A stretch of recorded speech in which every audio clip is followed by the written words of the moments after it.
तो मैंने पहले तो अपने घर में कॉल की थी। हाँ जी, मदर को कॉल की थी क्योंकि मदर भी थोड़े मतलब वो नर्वस थे उस दिन। मैं कॉल की तो आगे से रोना वगैरह स्टार्ट कर दिया। फिर उन्होंने फादर को उठाया, फिर मतलब आगे पीछे वो खुशी क्या फिर मैंने यूनिट में सीओ साहब को कॉल की। 12th क्लास में था तो कुछ टाइम ऐसे होते थे कि मतलब ट्यूशन के लिए पैसे अफोर्ड करने के लिए थोड़ी प्रॉब्लम्स आती थी। तो घर में भी काम होता है, हम गांव से बिलोंग करते हैं तो घर का काम होता है और भी काम बहुत काम होती है। मेरे फादर इलेक्ट्रिशियन का काम करते हैं। उस टाइम मेरे ब्रदर और फादर ने अच्छे सपोर्ट की। गांव से उठकर आर्मी में बने लेफ्टिनेंट। नमस्कार, आप जुड़ चुके हैं जम्मू संवाद के साथ और मैं हूं अश्विनी भारद्वाज। आज जिस खास मेहमान से आपकी मैं मुलाकात करवाने जा रहा हूं वो आर्मी में ऑफिसर हैं। पहले तो कांग्रेस, आप आर्मी में लेफ्टिनेंट बन गए। Thank you. किस तरह की जर्नी थी आपकी आर्मी में सिपाही से होकर लेफ्टिनेंट बनना? और कुछ लोग ये कहते हैं कि जब जॉब मिल जाती है तो वो कहीं सोचते हैं कि हाँ हम करेंगे, लेकिन हो नहीं पाता। आर्मी का किस तरह से सपोर्ट रहा और फैमिली का किस तरह का सपोर्ट था? फर्स्टली मैं मतलब नॉर्मल जो क्लास की फैमिली होती है उससे बैकग्राउंड से बिलोंग करता हूँ। अच्छा। तो मेरी एजुकेशन जो थी गवर्नमेंट स्कूल से पढ़ा था मैं। तो इतनी अच्छी मुझे स्पोर्ट नहीं थी, बैक स्पोर्ट इतनी अच्छी नहीं थी और इतनी अच्छी गाइडेंस भी नहीं थी मेरे को। तो इसलिए क्या फर्स्टली मैंने सोचा कि मेरे को एक जॉब सिक्योरिटी मिलनी चाहिए। तो फिर सेकेंडली मैं नेक्स्ट प्लान के लिए अप्रोच कर सकता हूँ। अच्छा। तो इसलिए मैंने आर्मी के लिए चूज किया। 2018 में मैं आर्मी में एज ए सोल्जर भर्ती हुआ। अच्छा।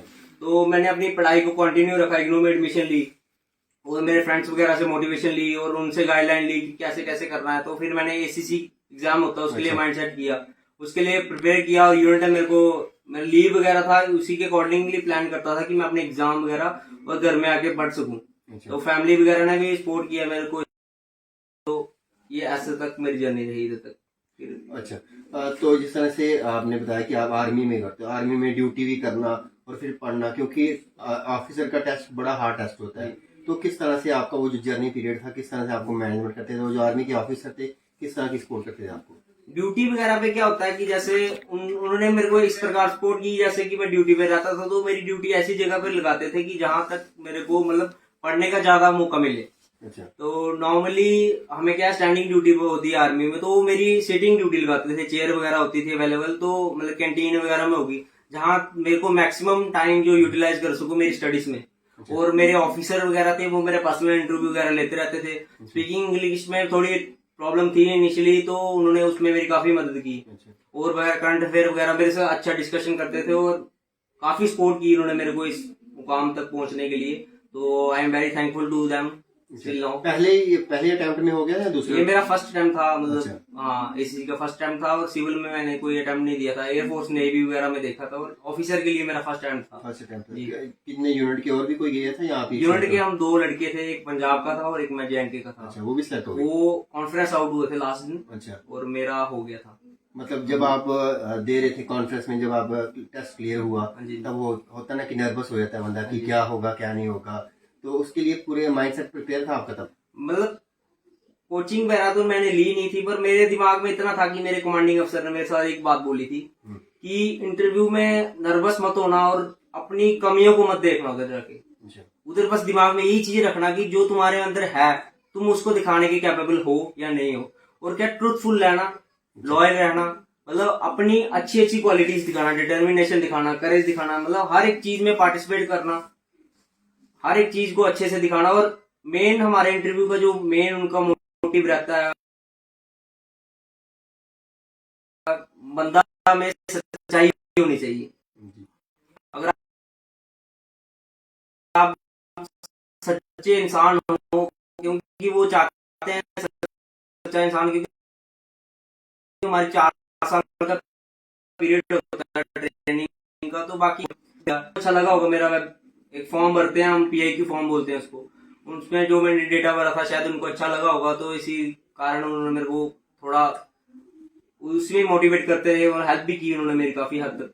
ये जब चीजें ये हो गई तो जब लिस्ट का इंतजार था, कहीं लग रहा था कि नंबर आएगा या नहीं आएगा, ऐसा कुछ चल रहा था? तक ऐसा था कि जब जैसे मतलब एक शॉर्ट टाइम रिजल्ट होता है, जैसे कि आपने 5 दिन का परफॉर्मेंस होता है, तो एक मतलब ऐसे लॉटरी टाइप होता है। अच्छा। मतलब 200 बंदा होता है तो उसमें से 5-6 बंदे ही आने होते हैं, कभी 2, कभी 1, कभी नहीं भी होता है। अच्छा। तो इसलिए क्या रहता है बंदे के दिल में एक डर सा रहता है कि मतलब मतलब दक दक सी होती है। तो हम क्या वेट करते होते हैं, तो जब वो रिजल्ट लेके आते हैं तो हम वेट कर रहे थे उस दिन भी सेम। तो 5 बंदों का नाम आया था उस दिन, तो मेरा सबसे लास्ट में बोला था उन्होंने। अच्छा। तो मेरे जो साथी थे, पियर्स जितने भी थे, वो मेरे को बोल रहे कि तेरा हो जाएगा, क्योंकि मतलब अच्छा पार्टिसिपेट था हर एक चीज में। अच्छा। तो जैसे ही रिजल्ट आया 1 2 3 4 तक हुआ, तो मैंने सोचा अभी काम गया मेरा, नहीं होगा। क्योंकि मेरे से जो पीछे वाला आगे, मतलब मेरे से पीछे था, उसका नंबर आ गया था। फिर मैंने सोच लिया कि अभी नहीं होगा। अच्छा। तो फिर लास्ट में कोई माता रानी की कृपा थी कि मेरा नाम लास्ट में बोला अच्छे से। तो फिर मैं मतलब सल्यूट वगैरह किया, नाम वगैरह बुलाया। तो जब ये आपका नाम आया तो सबसे पहले किसको बताया आपने?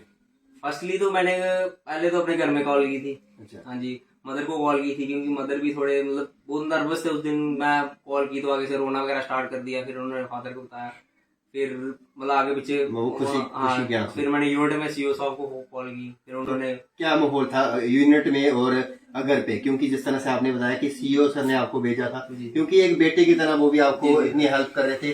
जिस तरह से आपके घर पे माहौल था, इसी तरह मुझे लगता है यूनिट में होगा। यूनिट में बिल्कुल बिल्कुल, जैसे ही मैं यूनिट के इंटरव्यू प्रोसेस खत्म करके गया, तो मेरे यूनिट में अच्छा वेलकम किया गया। और सीओ साहब ने मेरे को 30 दिन के लिए जो ऐसे ही छुट्टी भेजा है। अच्छा। और 20 दिन अपने यहाँ 50 डेज पूरी छुट्टी आया हूँ। तो मतलब सीओ साहब ने मतलब 30 दिन अपने से छुट्टी दी है मेरे को, खुशी। और अब वापिस जाऊंगा तो उन्होंने पार्टी वगैरह रखी है मैस में। अच्छा। तो फिर हमारी पार्टी वगैरह होगी, तो सेलिब्रेशन होगा। अब आपकी जर्नी जो है एज ऑफिसर स्टार्ट हो जाएगी। जी जी। 4 साल की ट्रेनिंग होगी। पहले 3 साल एकेडमिक्स में एसीसी विंग में रखा जाएगा, एनडीए की तरह। अच्छा। तो इसमें क्या हमें ग्रेजुएशन कराई जाती है। उसके बाद क्या आईएमए में जाएंगे देहरादून में ही। अच्छा। तो उधर मिलिट्री ट्रेनिंग होगी। तो उसके बाद मतलब 4 साल के बाद, 4 साल का प्रोसेस है पूरा। तो उसके बाद पूरा हाँ जी। तो जिस तरह से आपने बताया कि बड़ा स्ट्रगल वाला टाइम था जब आपकी जॉब नहीं लगी, आपने वो सोचा कि आर्मी में सोल्जर जाऊं, जॉब को सिक्योर करूं। घर पे परिवार में जो बता रहा हूँ, परिवार का किस तरह का सपोर्ट था? पिताश्री जिस तरह से आप बता रहे हैं कि डेली वेज है पीएचई में, तो तब का टाइम क्या था? कैसा किस सिचुएशन में? उस टाइम जब मैं पढ़ता था, मैं 12th क्लास में था, तो कुछ टाइम ऐसे होते थे कि मतलब ट्यूशन के लिए पैसे अफोर्ड करने के लिए थोड़ी प्रॉब्लम्स आती थी। तो घर में भी काम होता है, हम गांव से बिलोंग करते हैं, तो घर का काम होता है और भी काम, बहुत काम होते हैं। मेरे फादर इलेक्ट्रिशियन का काम करते हैं। उस टाइम मेरे ब्रदर और फादर ने अच्छे सपोर्ट की, क्योंकि ये दोनों काम करते थे, बाहर का काम करते थे और घर का काम करते थे। उस टाइम इन्होंने मेरे को स्पेयर किया था अपने से, क्योंकि मेरा भी थोड़ा, मेरी डिटर्मिनेशन थी कि मैं पढ़ाई को लेके बहुत सिंसियर था। मतलब जो भी ऑनेस्टी से काम करता था मैं, अपना मतलब अपनी पूरी लगन से जो काम करता था, मतलब अच्छी लगन से करता था। तो उस चीज को देख के ये मेरे को टाइम देते थे। मतलब काफी सपोर्ट था, मदर का भी था। मतलब रात का तो मेरी मदर जागते थे मेरे साथ। मतलब अगर कभी सो जाता था तो चाय वगैरह के लिए मेरे करते थे। मतलब अच्छा सपोर्ट था फैमिली का मेरे उस टाइम। क्योंकि अगर मेरा किसी ने हेल्प की है उस टाइम, तो मतलब मेरी जगह पे ही मेरा भाई खड़ा होता था। अच्छा। कहीं काम अगर जाना होता था, क्योंकि अगर एक मतलब उसको एक की जगह 2 काम का लोड होता था। मतलब ये उस लेवल तक सपोर्ट थी उनकी। फादर की भी अच्छी सपोर्ट थी। मतलब अपने से, मतलब उन्होंने कहाँ से पैसा इकट्ठा करके मतलब ट्यूशन के लिए किया, क्योंकि तो फीस प्राइवेट इंस्टीट्यूट में ट्यूशन पढ़ता था, तो फीस वगैरह काफी थी। तो उस टाइम थोड़ी प्रॉब्लम थी। जैसे मेरे मार्क्स वगैरह अच्छे आए, तो फिर मेरे को स्कॉलरशिप मिलना स्टार्ट होगी। तो फिर मैंने कॉलेज में एडमिशन लिया, एनसीसी वगैरह ज्वाइन की। मतलब हर एक चीज स्टार्टिंग से जज्बा था कि आप फौज डिफेंस में जाना हाँ जी। है। अच्छा। तो एक बात करते हैं, यंगस्टर की बात करें, ये सोचते हैं कि कुछ लोग तैयारी करते हैं फिर हार जाते हैं, क्योंकि डगमगा जाते हैं कि शायद हमसे होगा या नहीं होगा। उन यूथ के लिए क्या मैसेज रहेगा और किस तरह से वो अपनी जो है स्टडी को प्रॉपर तरीके से चलें उनको, क्योंकि आप एक आइडियल हैं उनके लिए, उनको क्या मैसेज रहेगा यूथ को? फर्स्टली हमें क्या, सेल्फ मोटिवेशन बहुत जरूरी है। और हमें हर एक बंदे की हॉबी होनी चाहिए, कुछ ना कुछ हॉबी हो। मतलब अपने रिलेटेड हर एक बंदे को पहले तो अपने बारे में पता होना चाहिए कि मैंने करना क्या है।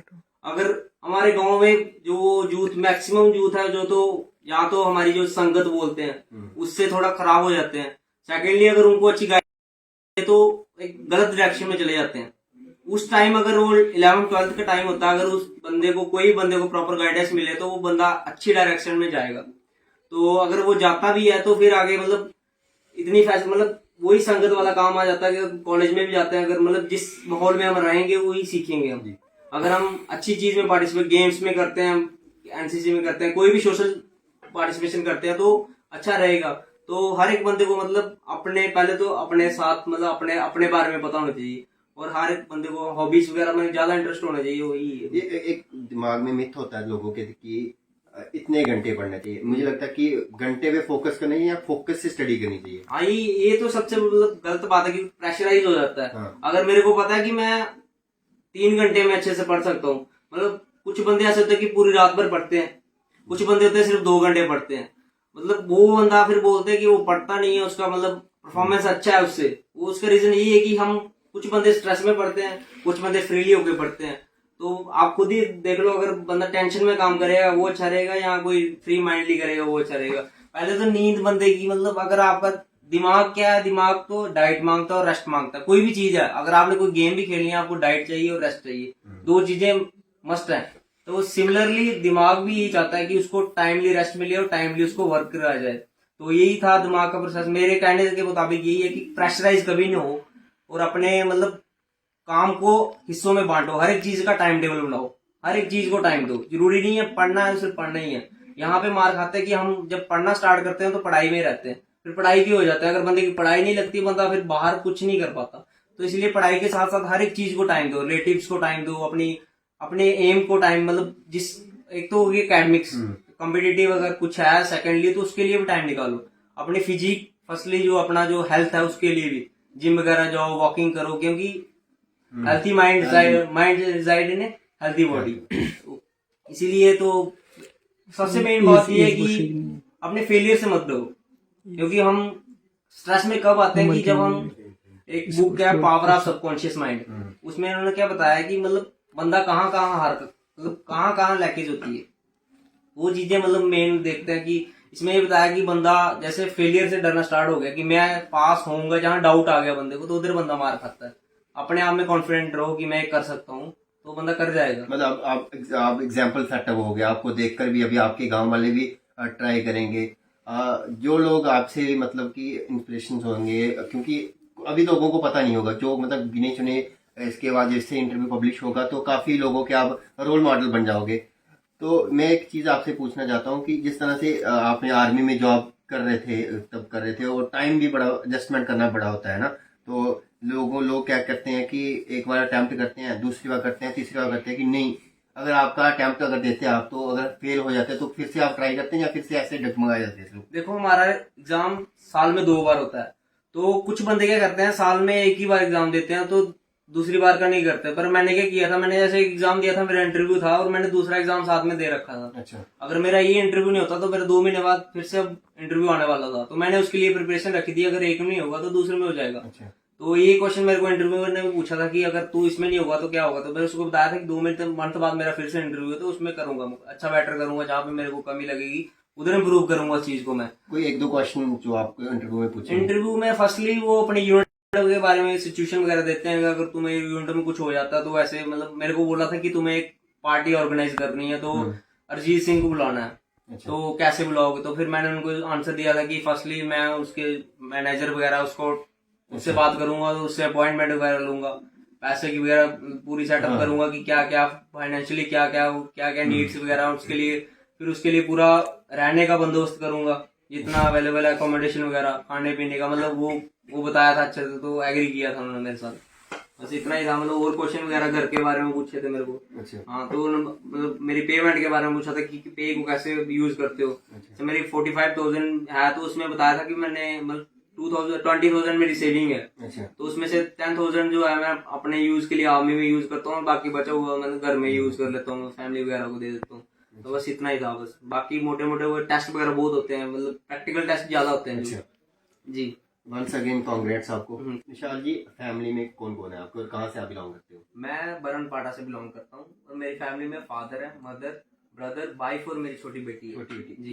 कितने समय की बेटी? ये 4 मंथ की है। अच्छा। तो फैमिली का सपोर्ट जिस तरह से आपने बताया कि माता पिता का सपोर्ट आपने बताया, और वाइफ का किस तरह से सपोर्ट रहा? वाइफ का सपोर्ट अच्छा था, जैसे मैं सर्विंग पर्सन था आर्मी में, तो हमें टाइम नहीं मिलता था, तो वो खुद एमएससी कर रहे थे, तो मैं उनको क्या था असाइनमेंट वगैरह देता रहता था कि ये मेरे को चाहिए करंट अफेयर वगैरह, तो वो क्या करते थे मेरे को स्क्रीनशॉट वगैरह जो इम्पोर्टेंट अपडेट्स वगैरह होते थे तो उसके स्क्रीनशॉट या रिटर्न हैंड रिटर्न नोट्स वगैरह मेरे को सेंड करते रहते थे, तो आपस में हम कभी कभी क्यूज रखते थे वगैरह, मतलब अच्छा। हाँ जो बातें होनी थी तब भी एक यूज वाली। और फर्स्टली मैं जो इंग्लिश में स्पीकिंग जो ट्राई करता था तो फोन पे वाइफ की ही करता था। अच्छा। क्योंकि वो अंडरस्टैंड करते, तो कहीं एरर वगैरह होता था तो करेक्ट करते थे। अच्छा। हाँ जी, वो मतलब अगर किसी ने कुछ इसे जवाब क्यों जरा चल रही है? वैसे फिर हमने क्या, मैंने मतलब इंग्लिश का क्या होता है कि 3-4 तरीके होते हैं, और राइटिंग, स्पीकिंग, लिसनिंग। तो स्पीकिंग के लिए क्या करता था कि मैं बात वगैरह करता था वाइफ के साथ, तो इंग्लिश में करता था।